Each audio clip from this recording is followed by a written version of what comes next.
Whoa. Hey, everybody, this is Geoff. Welcome to the Lobbycast episode 365. Got a spotty internet and weird lighting to deal with at the moment, but it's going to be a quick show, so you don't have to put up with it for long. Get into a little bit of news, lots of backwards compatibility and re-release stuff coming out. PS4 and the Xbox One are all both getting, let's see here, it looks like Resident Evil 4, 5, and 6, those are going to be released separately. One on the 4 is going to be released on the 29th of this month, and then 5 has a summer release, and 6 has a fall release. The BioShock collection will also be coming to both systems, and these are last-gen things that have been, brought forward to the current generation. For the Xbox One, Dark Souls 1 will be available free with Dark Souls 3 pre-order. So Dark Souls, the original, will be backwards compatible also, if you own a copy of that, as well as Call of Duty Black Ops. So those are some things to look forward to if you missed some games on last gen that you want to play in your current systems. And then the only other thing is there's a little bit of movie news. As you know, I should probably know, Batman vs. Superman is coming out in theaters in early March, early to mid-March, and we will also be getting an R-rated version on the Blu-ray. There'll be an extended edition with, of course, more footage, and apparently that was enough to push it into an R rating. So we've got that to look forward to. Some things I listened to this week for the Weekly Whatchas. Listen to Fat Man on Batman, and kind of catching up on all my podcasts this week, while the ones that I'm about to talk about anyway. It was their reaction to seeing Deadpool, and it was very enthusiastic to say the least. So it's good to hear someone else enjoying that movie as much as I did.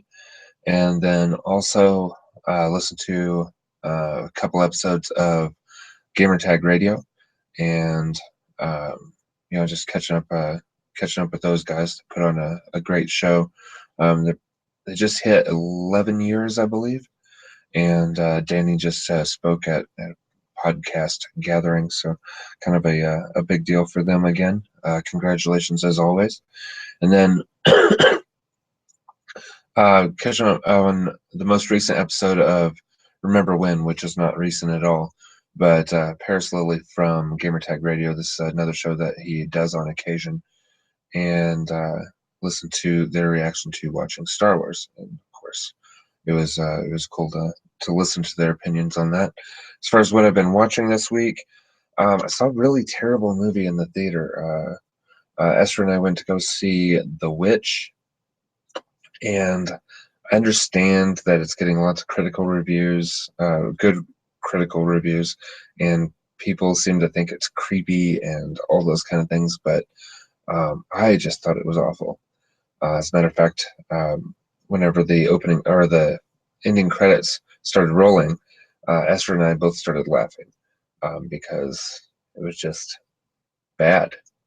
And I'm not sure what I missed, but it wasn't scary, wasn't creepy, and I thought it was a really, really clumsy suspense/horror movie. But anyway, of course, that's my opinion. One that seemed to have been shared by the person I went to go see it with. As far as television goes, catching up on Arrow and Flash, just bubblegum television.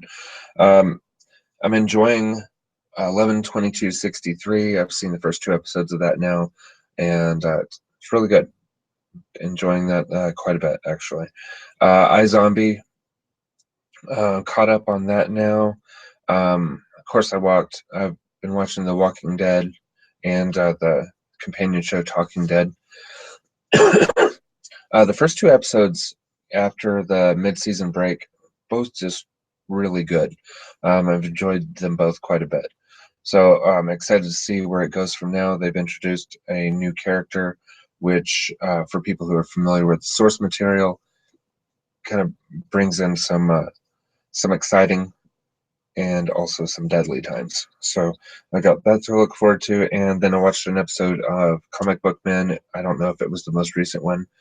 They don't necessarily have to be watched in order. So I just watch one every now and then whenever I try to fill some time. I'm starting to lose my voice again, which happens on a fairly consistent basis. As far as what I've been playing, something really exciting. I was part of the Tom Clancy's The Division Alpha, and I didn't get into play at all. But I was able to get in and play the beta, and it's great. It's a role-playing game with shooting elements. It's for those familiar with Tom Clancy games, it's going to feel familiar, but it's just got some really, really cool things to it. Of course, you got the standard leveling up and improving your base and finding new weapons and armor. But with the addition of the Dark Zone, which is kind of it's not really free for all, but you do have a lot of options as to how you handle your business there. So what happens is you as an operative can get together with some friends or go in by yourself, and uh, you have these missions and you collect loot, but the loot is contaminated by being in an affected zone, and so you have to extract your loot. You call in a helicopter, they drop a rope down to you, you tie the loot onto the rope, and then they lift it up, it gets decontaminated, and then then it goes into your stash, which is like your inventory box, your storage box, and then you're able to keep it. Well, whenever you call in this extraction, everybody in the zone is able to see that you've done so, and they can come and attempt to take you out and keep your stuff. It's kind of a cool dynamic. You can go rogue against members of your group, or uh, just other people running around in the dark zone, and and then if you keep doing this, then eventually you will get a bounty put on your head, and everybody in the zone will see what a rotten individual you are, and they can come after you and get some, not only your loot, but also uh, a monetary prize, well, in-game money, not real money.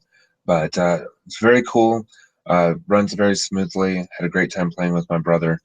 It's a blast. I'm looking forward to this one coming out, and I believe the wide release is March 9th. So just a week and a half away. So something else for fans of those types of games. If you're a fan of Tom Clancy games, I think this is really a no-brainer for you to pick up. Well, I think that is a show. Thank you, everybody, for watching and listening, as always, and we will try to get you a show with more people on it next week. Thank you.